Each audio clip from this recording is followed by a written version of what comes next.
right. Hello, everyone. Thank you all for joining us this evening as both Dr. James Davis and I go over pharmacist leadership for lymphoma care, delivering off-the-shelf efficacy with bispecific antibodies in DLBCL and follicular lymphoma.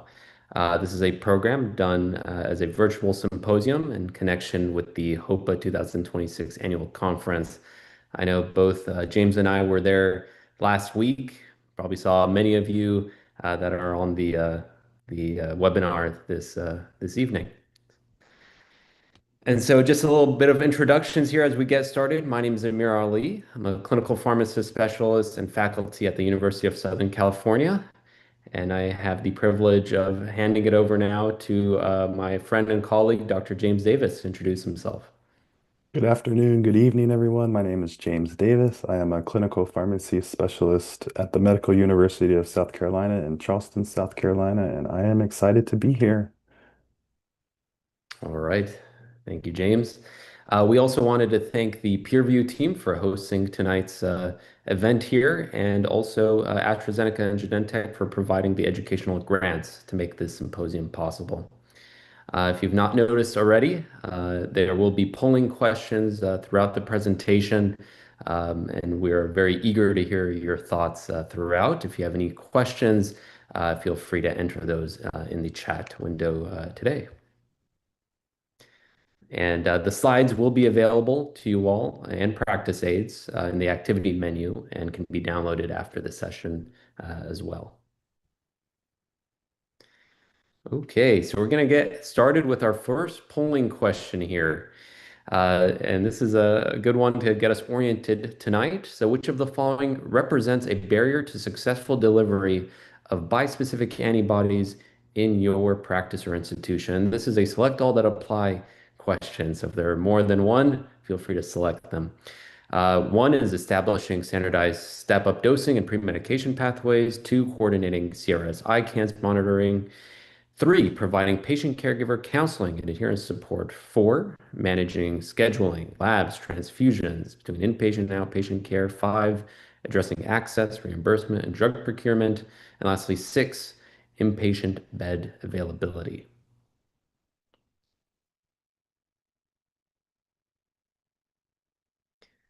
All right, so here are your responses that we can take a look at. You will notice that the most common barrier that we have in our practices is managing scheduling, labs, transitions between inpatient and outpatient care. We'll also see a tie three ways between coordinating CRS and ICANS, counseling, bed space availability. So it looks like it's a pretty even split throughout many of these potential barriers and focusing mostly on the first one that I mentioned. So this will be helpful as we proceed with our conversation tonight. All right, so a little bit of our objectives and our focuses for this evening. So one, we're going to be focusing on the available CD20 targeting bispecific antibodies. I'll start off with a brief introduction to lymphoma and bispecifics. Then we'll transition to successful delivery of care for these bispecifics. We'll also have a better understanding of how pharmacists play a key role in really navigating the care and successful care of these bispecifics.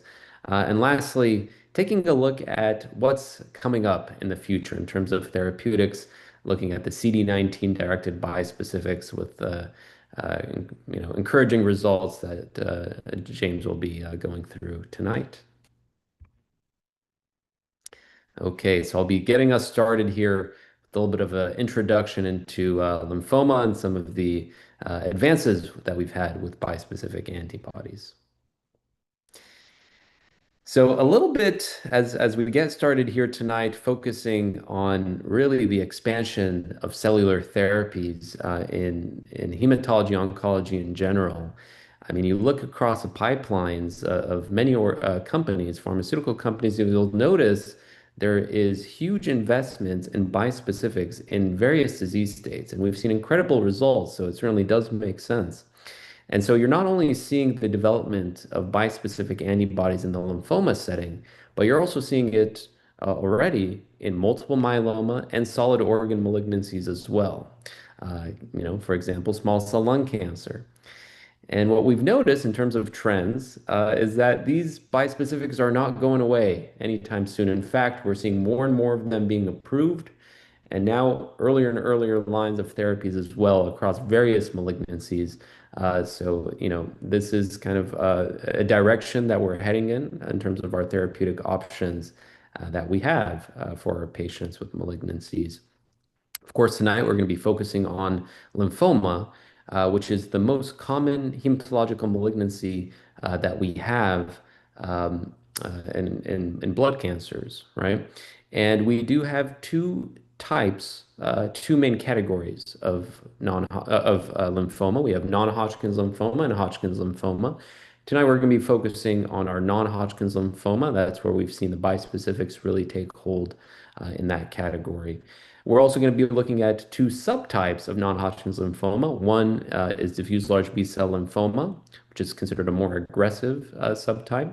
And we also have follicular lymphoma, which is considered to be a little bit more indolent. And we do have FDA approvals for both of those disease states that we'll be discussing today. But on this slide, you'll see a nice visual of a bispecific. You'll notice the lymphoma cell in that brown color and our white blood cell or T cell in that bluish color, and the bispecific on the bottom there, essentially acting as a magnet between these two cells. A bispecific, similar to a monoclonal antibody, but has two arms associated with it. One arm grabbing onto your T cell on CD3, the other arm, in this case, grabbing onto CD20, heavily expressed on lymphoma cells. And so it's essentially binding onto two, and the T cell is able to kill the lymphoma cell in proximity by releasing cytokines, part of the innate immune system, to essentially cause apoptosis or cell death of the lymphoma cell. And part of the toxicities that many of us are familiar with that we'll be touching upon tonight as well is when you're getting a buildup of these cytokines that can then cross the blood-brain barrier and cause neurotoxicity. And at the same time, these cytokines can essentially cause a heightened immune response, resulting in fever, hypotension, hypoxia. So we'll notice that tonight as well. We're using many forms of cellular therapies in our practices, and one of them, if you probably have familiarity with, is CAR T cellular therapies. Here with bispecifics, though, you'll see listed here that it's an off-the-shelf product that we don't have to manufacture these cells, so that is certainly helpful for many of us. And we'll also, on the bottom there, be touching upon new targets or antigens that we can bind on to lymphoma cells instead of CD20, potentially binding on CD19. Talk about the development of that as well. All right, this is a nice summary slide showing us the regulatory status or FDA approvals of CD20, CD3 bispecifics in lymphoma. On the top there, you'll notice DLBCL, and you have the approvals of both glofitamab and epcoritamab, currently in the third line or greater setting for relapsed refractory patients. And you'll notice that the Glofi is given as an IV bispecific and epcoritamab as a subcutaneous agent. And on the bottom there, you'll also notice follicular lymphoma with mosunetuzumab being offered after two or more lines of systemic therapy, and as an option of IV or subQ. And lastly, epcoritamab as an option in combination therapy or as monotherapy, with this combination therapy being able to be used in the earlier line, and epcoritamab as a subcutaneous agent. All right, I wanted to share, it was very helpful for James and I to get a sense of the challenges that we face across the country. And I know certainly many of us selected more than one of those challenges that we pulled earlier. But here's a nice survey that was conducted of community hematology oncology members across the country as well, looking at operational challenges of these agents. And you'll notice on the right-hand side, these are the top three barriers or challenges that many of these respondents are dealing with. And you'll see step-up dose logistics as really the most common one, whether it's a barrier for inpatient capacity, transitioning them outpatient. Are they able to give step-up dosing outpatient? That might be part of the challenge. They have an inpatient institution that they can contract with. You'll also see adverse effect management and mitigation and understanding better, wanting to have a better understanding of sequencing and not sure how to use it for their patient population and which kinds of settings. And so we'll certainly be touching upon that as well. And one of the hallmarks that we have in bispecifics is that we across the country, many folks know that pharmacists have become really key leaders and operational champions of bispecifics across the country and getting institutions on board with these novel cellular therapies. So we certainly see pharmacists taking lead on this. So on this figure, you can kind of see all the different healthcare providers, and there's certainly many that can be involved in operationalizing and managing patients on bispecifics therapies. And you can also see here some of the focuses that these practitioners have. And I will certainly argue, you can kind of see the, roles of the hematologists, APPs, nurses, and pharmacists, but I will certainly say that at least in our practice, and I'm sure Dr. Davis's practice as well, that pharmacists certainly play many of these roles, even outside of what's listed under the pharmacist practice. But you can kind of also see on the right-hand side some of the key roles across the country that we're playing a role in, including protocol development, safety monitoring, and care coordination. And we'll certainly touch upon some of these throughout, including our cases tonight. So one of the focuses across the country has been, optimizing workflows for outpatient delivery of bispecific antibodies, whether that's after the step-up dosing or that's doing the whole process of bispecific step-up dosing in the outpatient settings as well.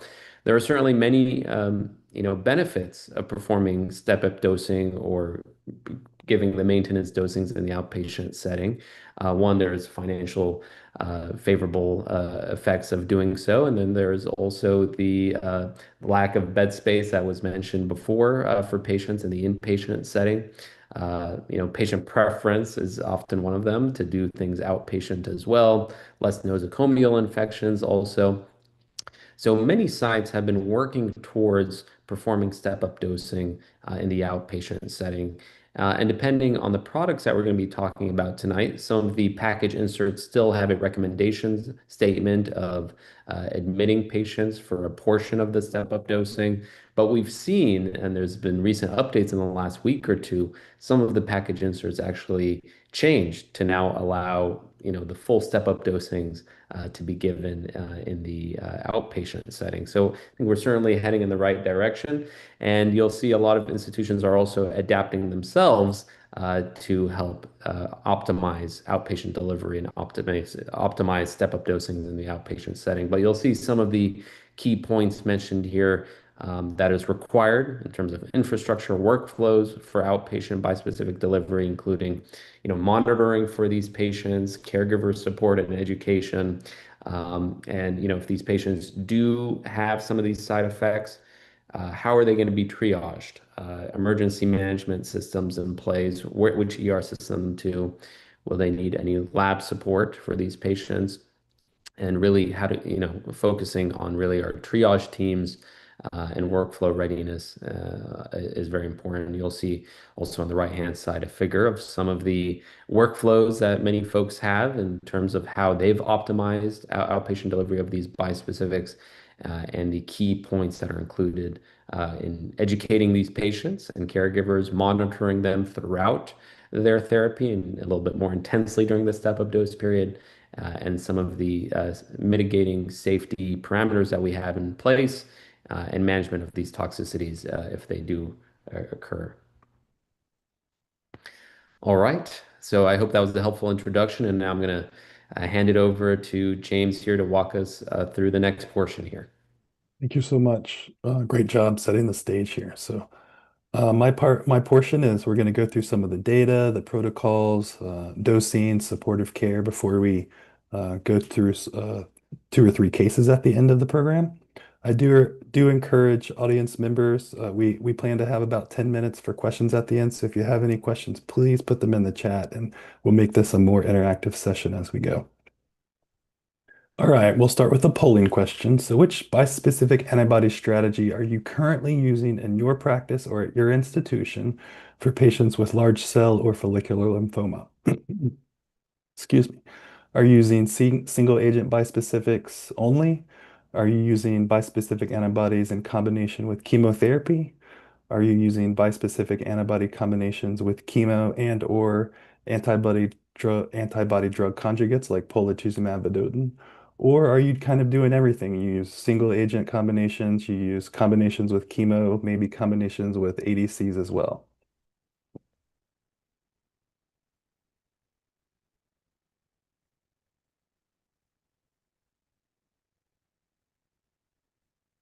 All right, got a little spread here.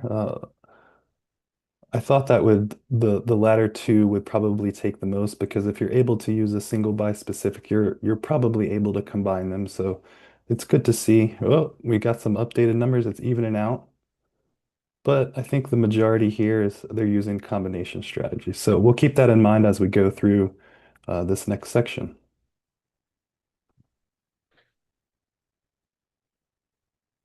All right, so Amir did a nice job of going through the FDA regulatory status, what's approved on label.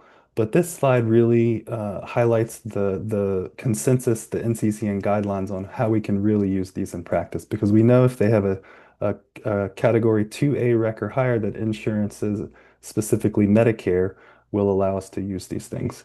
So for large cell lymphoma, which is our top row, we have combinations that we can use in the second line, as well as the FDA approved two options in the third line. We're going to talk through some of this data about these combinations, but we can use both epcoritamab or glofitamab in combination with classical gemcitabine and oxaliplatin chemotherapy. We also have some data on combining glofitamab with polatuzumab vedotin, our antibody drug conjugate, for more of a chemotherapy-free option. And then we also have data using mosunetuzumab with polatuzumab vedotin, our ADC, so another chemotherapy-free option. And all of these therapies were studied in candidates or patients that were transplant or CAR T ineligible. So that's how the guidelines reflect these options. For follicular lymphoma on the bottom row, we have a FDA approval in the second line for R squared, which is our rituximab plus lenalidomide. And that is in combination with epcoritamab, and that was an FDA approval that happened right before our most recent ASH, our American Society of Hematology conference this past December. And that oral abstract and subsequent simultaneous publication was really quite interesting. Drew a lot of attention at ASH. And then we have, of course, the labeled indication in the third line for monotherapy for both mosun and epcoritamab. So let's go through some of this data. I'll first go through the single agent experiences here. And this is what really this data led these agents to gain approval. And so we have both epcoritamab and glofitamab in large cell, which is our top section here in the blue. You can see the overall responses in the 50%, with about 40% of each of those studies reaching complete responses. Among the patients that achieved a complete response, those responses were durable. And we've seen now we have 3-year follow-up for both of the studies that the patients that achieved complete responses are doing quite well. In follicular, we have both mosunetuzumab and epcoritamab again, and this is the updated data from the most recent conferences.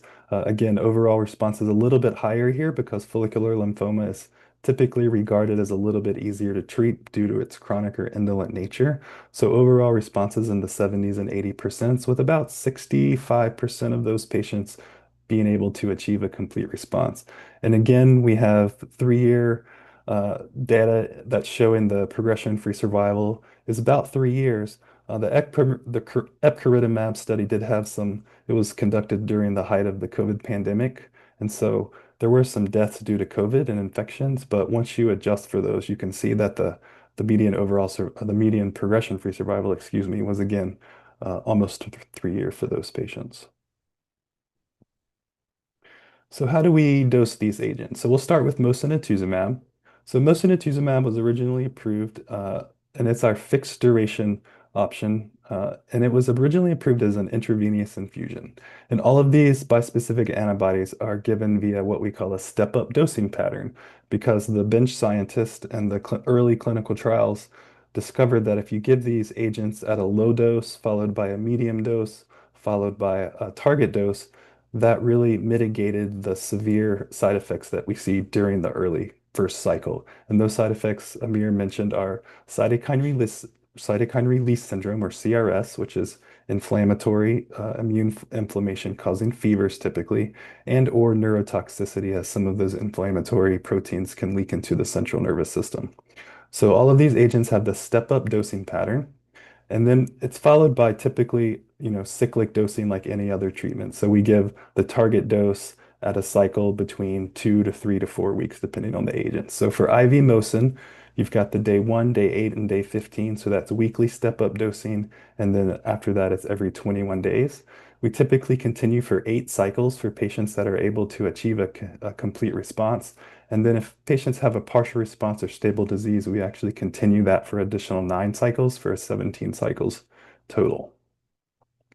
More recently, several months ago, subcutaneous mosunetuzumab was approved, and it is, at least in my opinion, we've used this, and patients seem to prefer the IV infusions are 4 hours long in the beginning, and then uh, a, a, subsequently drop down to 2 hours. But the Mosin subcutaneous is just a 1 minute or 2 minute injection in the abdomen typically, and so patients don't have to sit in the infusion center for hours at a time. Again, it does have a step-up dosing strategy. However, they've eliminated the middle step-up. So it actually goes from 5 milligrams to 45 milligrams. Then you get that same 45 milligram dose the third week, and then you're giving doses every 21 days. Everything else is the same. We typically continue for 8 cycles if they achieve a complete response. And if they don't, we continue for additional 9 for a total of 17.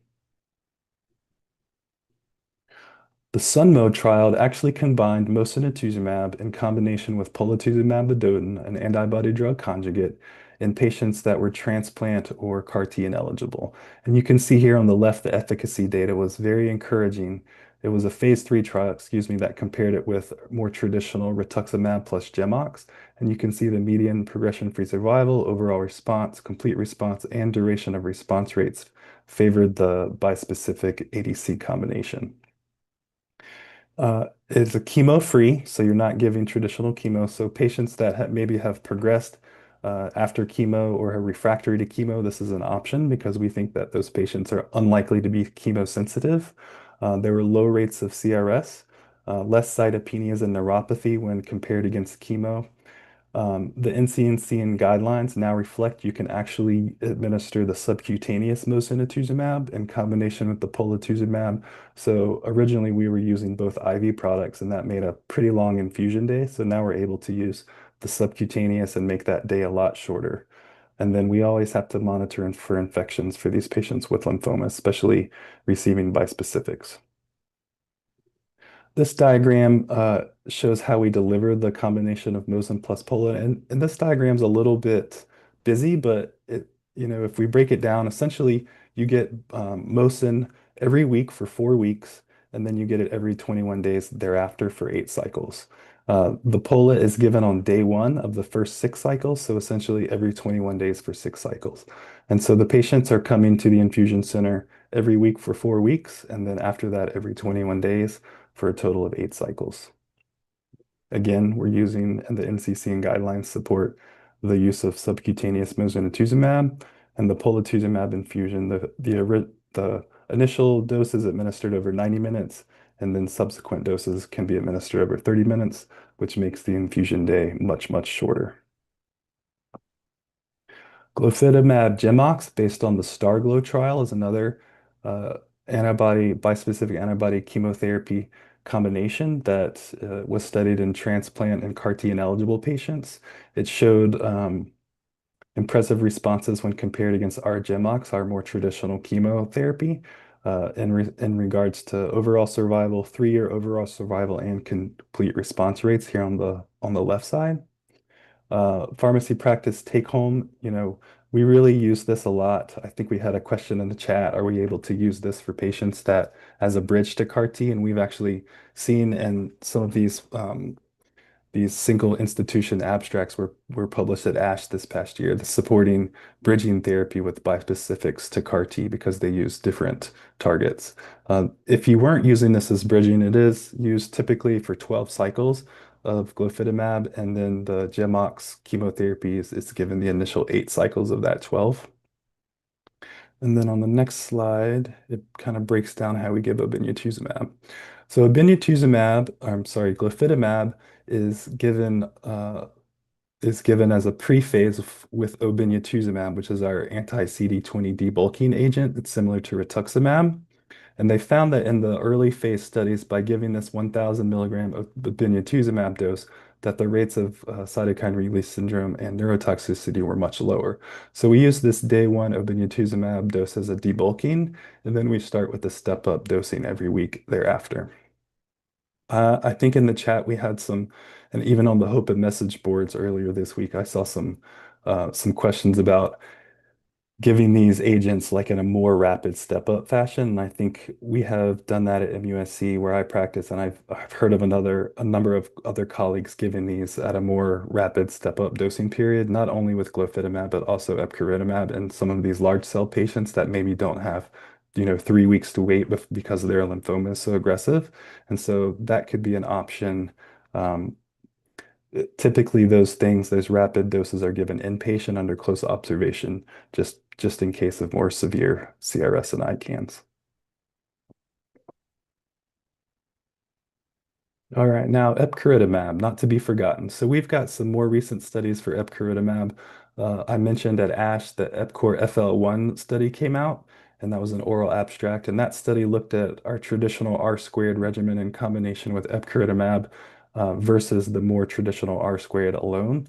And you can see the efficacy outcomes were quite substantial. And I actually wish we had a picture of the survival curves here because they separated, and I feel like you could drive a truck through them. They were so wide apart. Overall response, complete response here, 95 versus 79, 83 versus 50%. And so this really gained FDA approval and established our first follicular lymphoma bispecific in the second line as standard. So we'll talk through a case about a patient that maybe this is applicable to.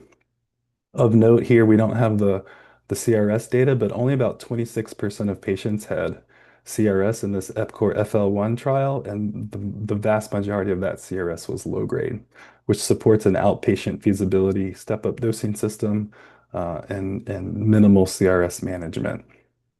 The EPCOR NHL-2 trial was our large cell trial that looked at epcoritamab in combination with GemOx and found it was also effective in transplant or CAR-T ineligible patients with relapsed refractory large cell lymphoma in the second line with high overall response and complete response rates as well.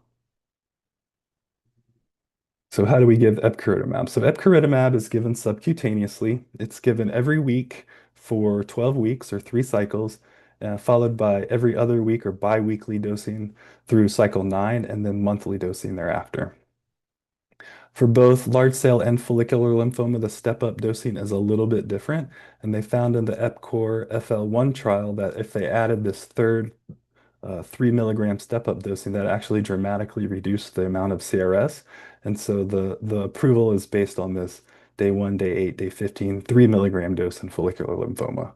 The large cell dosing is here, the 0.16, 0.8, followed by 48 thereafter.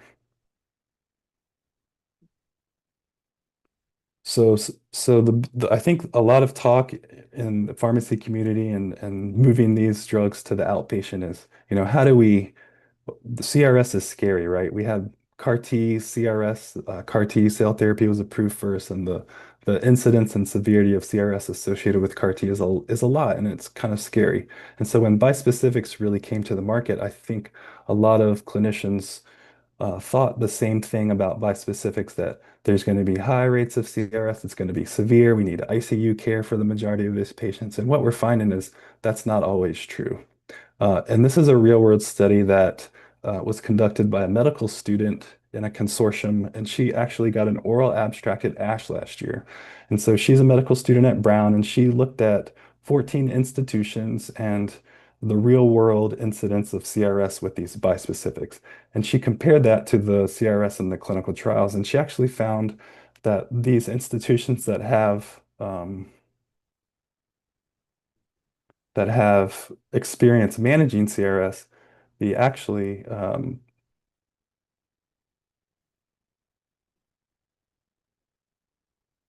there we go.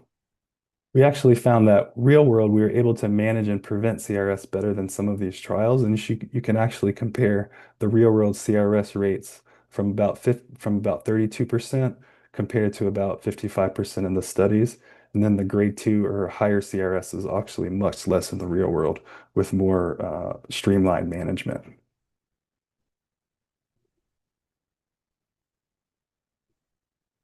So what is CRS and how do we grade CRS? So CRS grading is really important to understand when you're developing protocols to help manage these patients. So essentially, grade 1 CRS is just a fever of 100.4. So if you ever had a vaccine or if you ever had COVID and you had CRS, that if you ever had a fever, that is essentially cytokine release syndrome grade 1. So I want you to think about that when we talk about how to manage grade 1 CRS. Grade 2 CRS is that fever, also accompanied by either hypotension or some hypoxia that may require low flow oxygen via nasal cannula. And then grade 3 or 4 CRS is CRS that actually requires blood pressure support with a vasopressor and maybe some more types of oxygen, typically managed in an intensive care setting. So how do we manage these CRS? And we actually have consensus guidelines by Dr. Crombie that were published in ASH a couple years ago. And they lay out a really nice management strategy. And so for grade 1 CRS, the consensus guidelines say that we can manage these patients in an outpatient setting. If a patient has a fever, we typically give them something like acetaminophen. They monitor their temperature at home, and if their fever persists after acetaminophen, we can give them something like dexamethasone or another dose of acetaminophen. In the rare instance that it progresses to grade 2 when a patient is still having a fever or has trouble breathing, then they probably need management in an inpatient setting with something like if the acetaminophen or dexamethasone doesn't work, they may need a drug like tocilizumab to really target those interleukins and those inflammatory mediators and cut that out. If they're progressing to grade 3 or 4, which is extremely rare, then we're going to admit those patients to the ICU for higher doses of steroids and things like that. So we're focusing on grade 1 CRS here because that is the vast majority of our patients receiving bispecific antibodies. And if you can manage a fever, then you can manage grade 1 CRS. Infections are another side effect of all of these products. And we saw in the trials here in the middle that patients experienced all grade infections between 39 to 43%. Odronextamab is not an available product, but a little bit higher in rate of infections there. So infection prophylaxis, which we'll talk through in the next slide, is quite important for these patients. So let's talk through how we manage that. So we encourage routine vaccinations, if possible, before starting. So if your patient's in their 60s and they haven't had their pneumococcal vaccine or, COVID or flu vaccines, if it's that season, we encourage those to be given before starting therapy.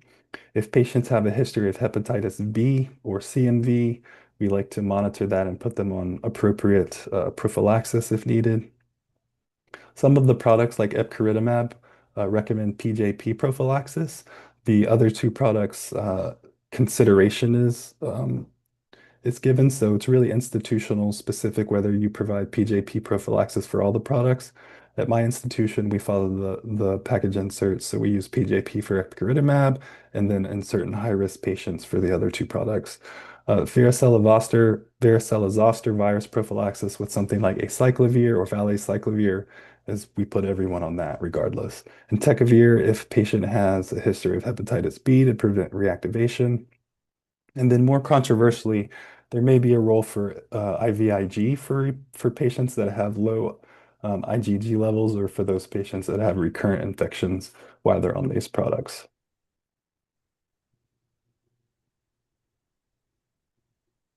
All right, so revisiting a question that you may have seen prior to the program when you registered, let's rethink our strategies. Based on the information I've presented, how would you plan to manage the emergence of grade 1 CRS in a patient preparing to receive a bispecific antibody? Would you plan to monitor but avoid intervening unless the CRS worsens? Would you immediately start tocilizumab? Would you evaluate in an outpatient setting, give acetaminophen and temperature vital sign monitoring, or would you start a low dose of corticosteroids?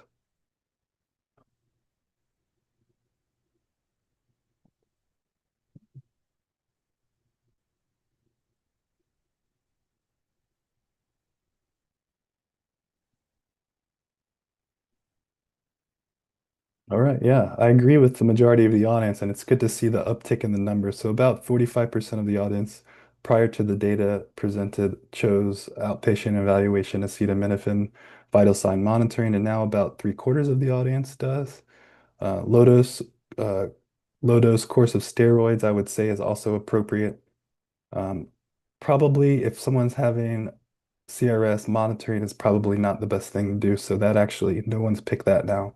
Tocilizumab is a little bit overkill, but I wouldn't necessarily say that's absolutely incorrect here. All right, let's go to the next slide. So let's talk about the next wave of bispecifics and some of these agents coming in the pipeline.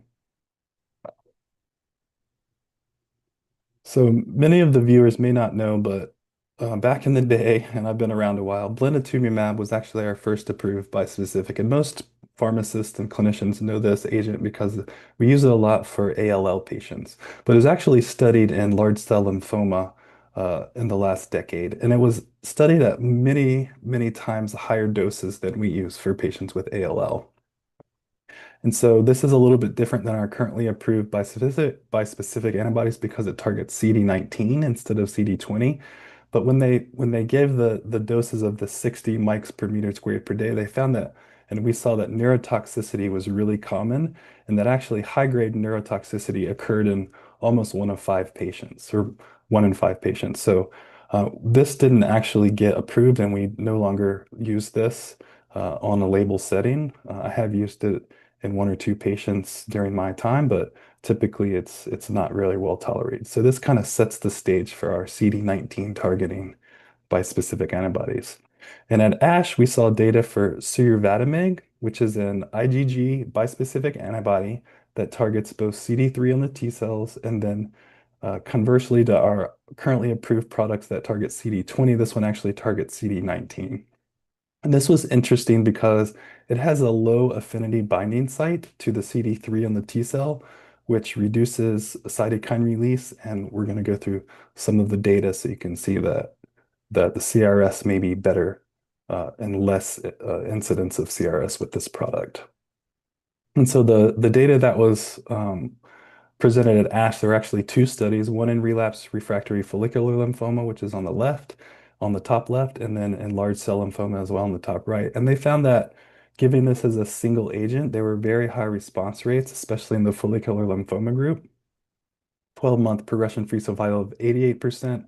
And particularly to note, and this is what our graph in the bottom right shows, that patients that had received prior CAR T or prior T cell engagers, so in like a CD20 bispecific, those patients actually had really nice and effective responses to this agent.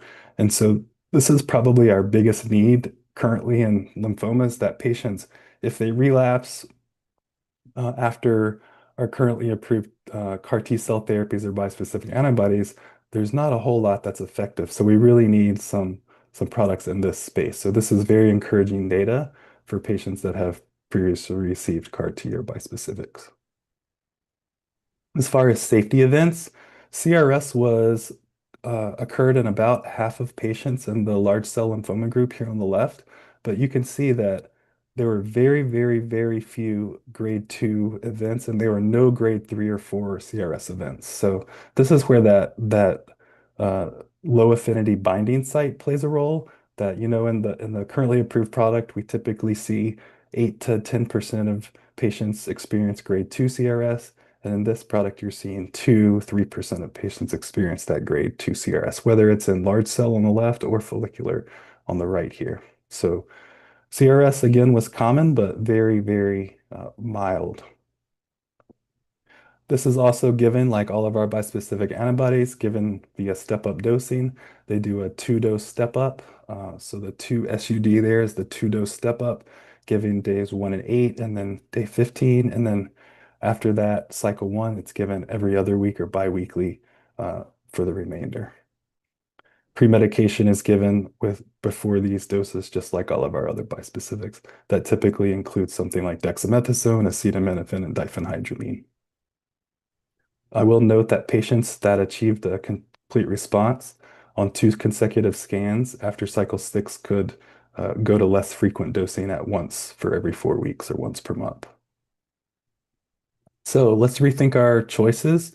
What is the impact of the low affinity binding to CD3 with this emerging bispecific like Suro? Is it potential to avoid step-up dosing and proceed directly to therapeutic dosing? Is there potential to reduce high-grade CRS? Does it eliminate the neurotoxicity? Or you're not sure of these mechanisms?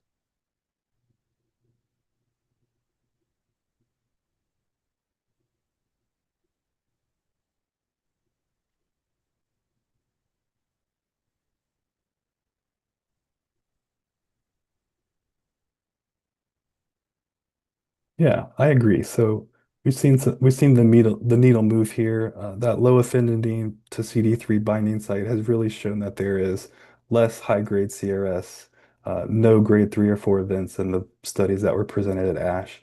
And so this is something that I look forward to seeing the data read out. So let's move on for the sake of time. I'm gonna invite Amir to join me, and then Amir's gonna lead some. We're gonna go through some cases, and then we'll wrap up with some questions at the end. All right. Well, thank you very much, James. That was a very comprehensive overview there. So thank you for that. Yes, James mentioned we're going to wrap up here with a few cases, kind of a lightning round discussion between us. I also noticed that there are a few questions in the chat that I've been monitoring, and I'm pretty certain that James and I will cover those throughout this section as well. We'll save some time afterwards also. So case one here is a patient with follicular lymphoma who is prioritizing outpatient therapy. So you'll get a sense here of Megan, who's a 61-year-old female with grade 1 to 2 follicular lymphoma, who has progression within 24 months after receiving frontline BR. And so she had achieved partial response to BR, but developed progressive abdominal adenopathy and fatigue 8 months later. She lives 90 minutes away from the treatment center and is managed in a community practice without cellular therapy access. She prefers to avoid chemo, favors this outpatient approach, potentially keeping in mind the step-up dosing of certain agents. You'll notice a couple factors there, ECOG of 1, good hepatic renal function over there. So we can go through some questions here. So, the first thing I noticed, James, is, we went certainly through some of the FDA approvals and some of the data as well. We know that this patient here is in her second line setting. She prefers the outpatient approach, good performance status. And we saw, we've seen data for epcoritamab and R squared used now in the second line setting, especially for these rapidly progressing patients. And certainly think this could be a good option for her. So if you agree with me for starting that as the next regimen, wanted to get a sense of, how would you, as a pharmacist in your practice setting, coordinate clinic visits with the patient and provide counseling on the Revlimid portion of this regimen? Yeah, so I think there's a couple things to highlight with this case. Probably the most important thing is that this is a younger, looks like a more fit patient, not frail. And probably the most important thing is a disease characteristic that we call rapid progression or progression of disease within 24 months, so POD 24. And we know based on historical data that patients that experience progression of disease within 24 months of their initial treatment have poorer overall survival than those. And so we want to give them our best therapy that we have. And so prior to this combination, if we chose EPCOR R squared, we were giving things like just R squared again. If they had BR up front, we would switch to R squared. If they had R squared up front, we would switch to something like BR. And based on the EPCOR FL1 data that came out at ASH, you know, historically we would have used R squared, but the combination of epcoritamab really was quite it really kind of stomped the combination of just R squared. So I think EPCOR R squared is probably the best option for this patient. As far as clinic visits, this regimen is given every week for 12 weeks and then every other week through cycle 6 uh, and then every month. And then you give lenalidomide, which is the oral chemo on weeks 1 through 3 of every 4-week cycle. And so getting that into patients' hands before they start is a really important role of pharmacist. I send test prescriptions whenever we see one of these patients. I actually have a patient that's on this or that we started on this regimen that is actually a pharmacist, and he wanted the printout of the whole study. So I printed him the Lancet article, went through the whole study. We talked about CRS. He's quite a nerd like us and wanted to go through all the data. So I spent probably 30 minutes to an hour with him going through the study and how we manage these things. We send patients home with pocket dexamethasone. And so if they have CRS, we have them take acetaminophen. If their fever persists, we have them take dexamethasone. They take their lenalidomide at home. And he actually did not have any CRS. He did not have to take any of that. So he did quite well. Do you want to talk through, let's see, that covers some of the logistics. Pre-medicine is important. So with the epcoritamab regimens, we actually give them dexamethasone prior to each injection, and then we give them dexamethasone for 3 days after during the step-up dosing period. And so that actually helps, I think, prevent some of the CRS that we've seen in with other agents. And so maybe that's why this EPCOR FL1 study only had about a quarter of patients experience CRS, probably due to that some of that extra dex. Yeah, thank you very much for that, James. Very helpful. And I'll touch upon a few additional points here as I go on this slide that really nicely outlines the regimen here. You'll notice it's about a 12 cycle course in 48 weeks, if you'd like to find it that way. And you'll see kind of the dosing schedules of each of these agents that are involved in this regimen.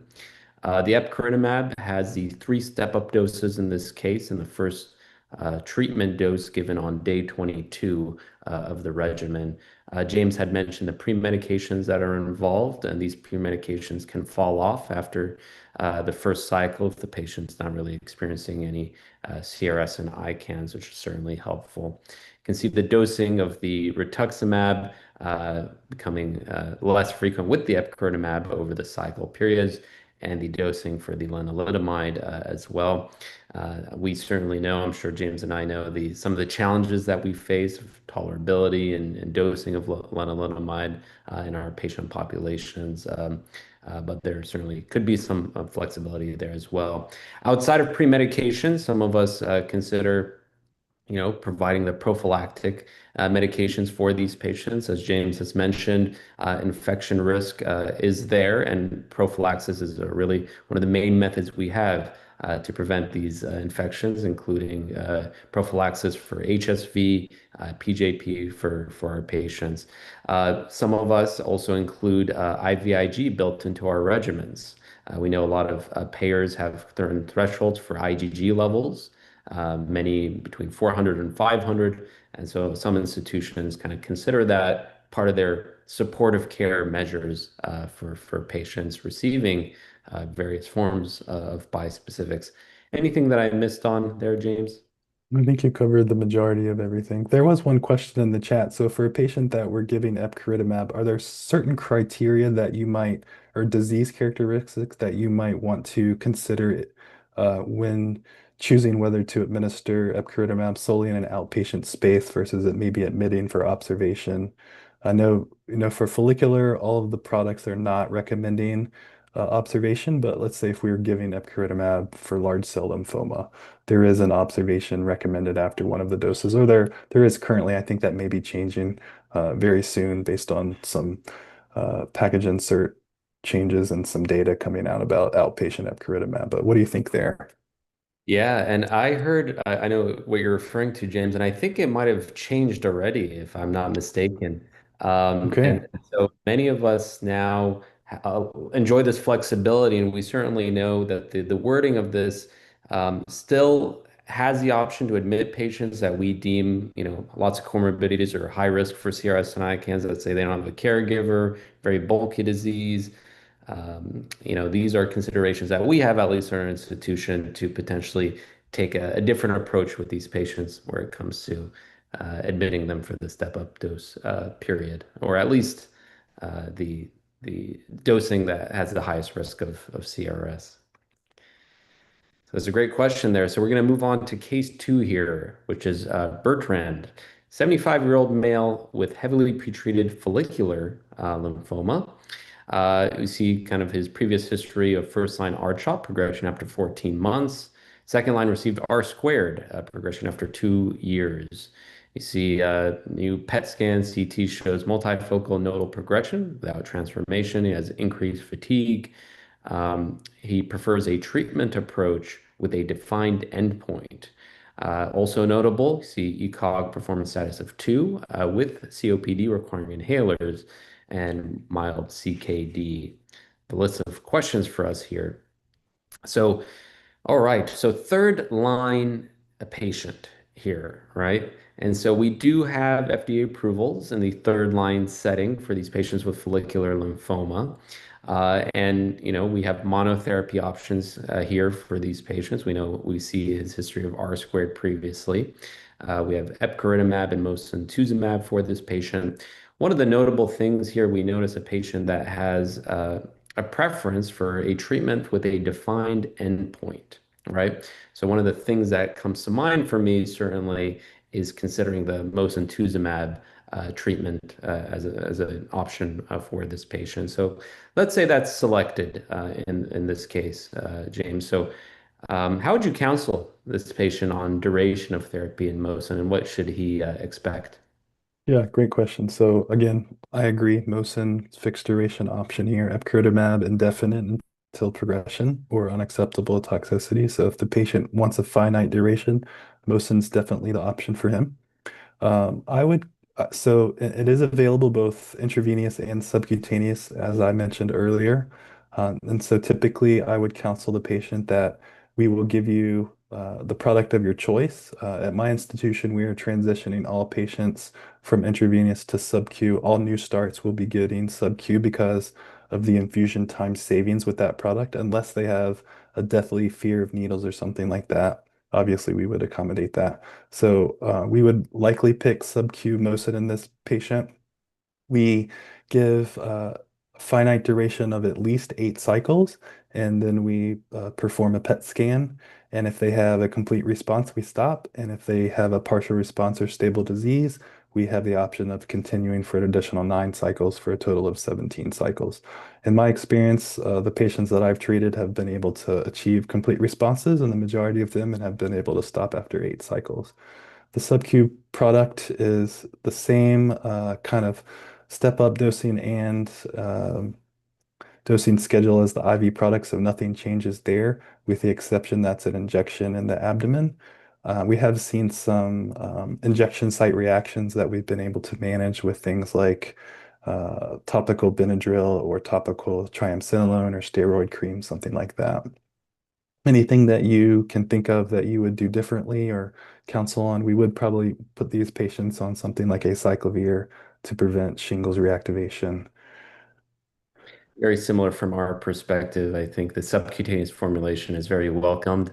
Previously the IV formulation certainly takes some time to infuse for patients. And so for many patients that I've spoken to, this is certainly a preference Also for the nurses as well, certainly can speed things up. Not much else to add here. Wanted to get a sense, any thoughts about how COPD would, change your practice for this patient? We do have concerns potentially for COPD patients that CRS could affect them a bit more from their pulmonary status. Would you feel comfortable treating this patient as an outpatient? Funny that you ask. I actually had a patient with COPD, moderate COPD, that required inhalers, and we just encouraged them to use your inhalers as prescribed by your pulmonologist. If you're, it seemed that their COPD, at least in my patient, their COPD was under control. We did provide them, you know, the same kind of counseling that if you have a fever, this is our definition of fever. You're to take acetaminophen. If your fever persists, you take your dexamethasone. If you have any signs of trouble breathing, we want you to call us right away.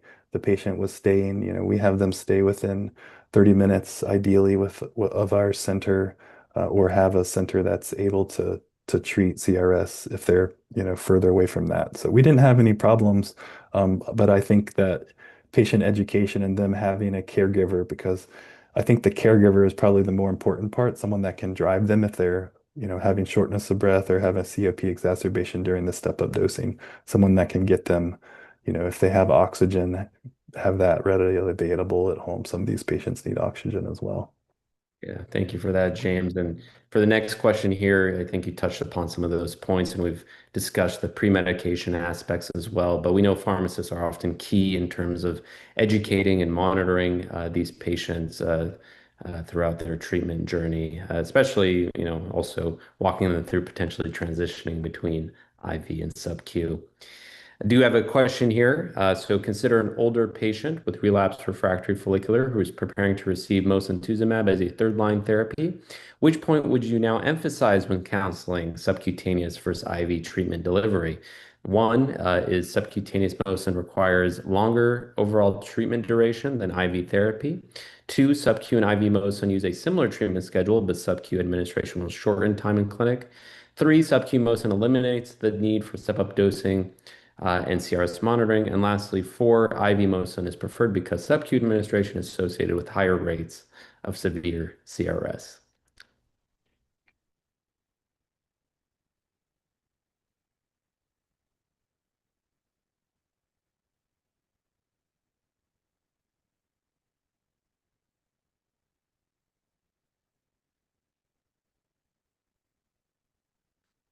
All right, we see the pre and post here.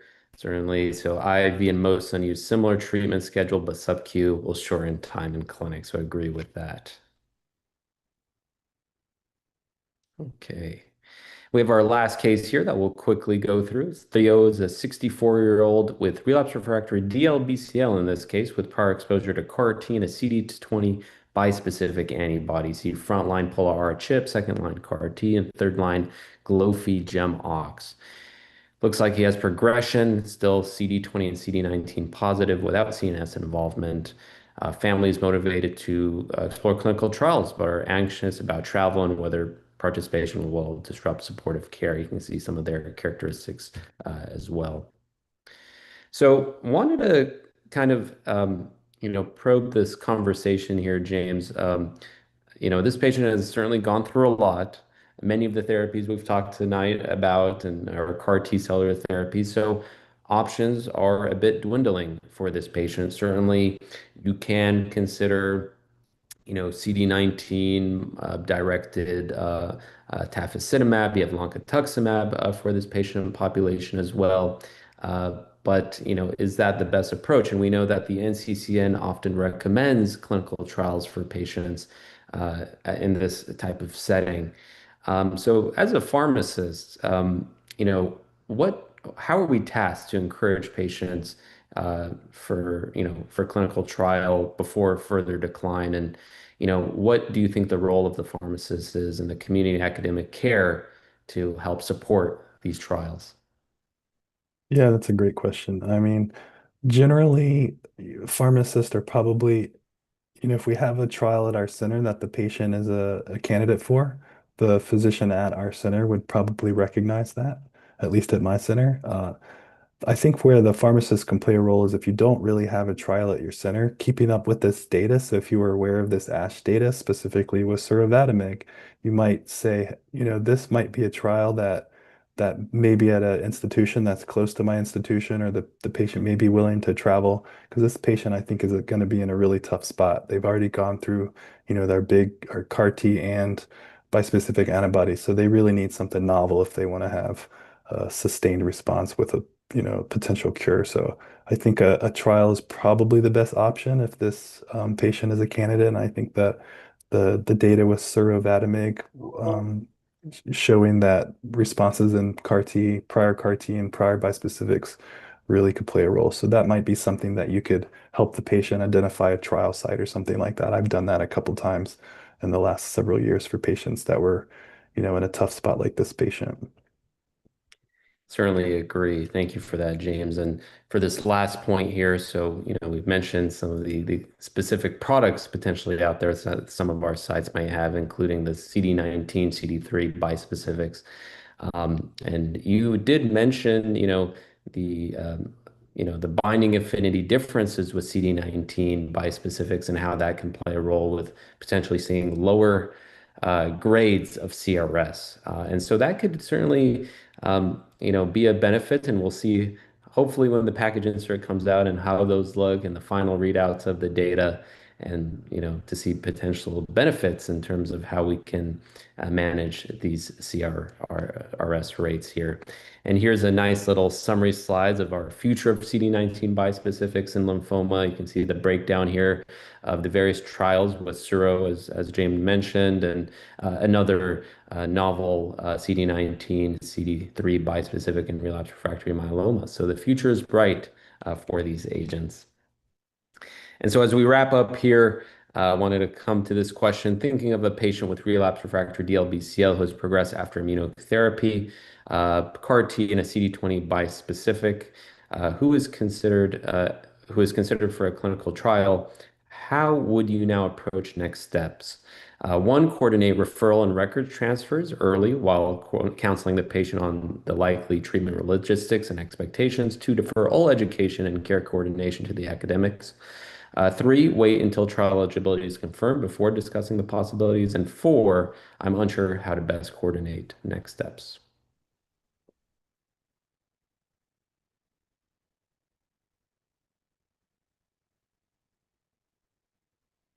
All right, so coordinate referral and record transfers early while counseling patients. So certainly, I think that's a great approach to take and a role that pharmacists can certainly play a role in. Okay, so as we wrap up tonight, we have limited time left. I want to get you all out. Enjoy your evenings. We can probably take one or two questions that I see in the chat here. One of them off the back I see is, what is the thromboprophylaxis that you use with Len for your Epcor R squared? Is that something you routinely do, James, in your practice? Yeah, definitely. We definitely do thromboprophylaxis for everyone receiving lenalidomide with lymphoma.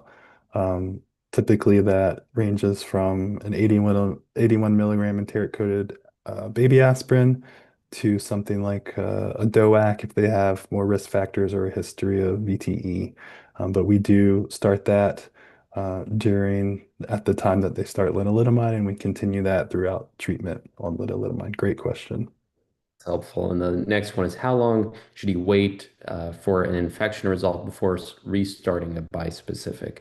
And I can take a whack at that. Typically, as soon as the infection we consider is resolved, we're happy to kind of resume the bispecific. Patients afebrile, stable hemodynamically. I think package inserts on many of these bispecifics say if it's a grade 4 to consider permanent discontinuation. But that's the approach that we typically take in our practice. So I think that is a wrap for tonight. I think many of the questions asked, we also had the privilege of answering during our discussion as well. Wanted to thank you all for joining us this evening, and thank you for taking that time in your schedule to learn a little bit about lymphoma updates in our practice settings. And so thank you for the peer review team as well, and I hope you enjoy the rest of your evening. Good night, everyone. Thanks.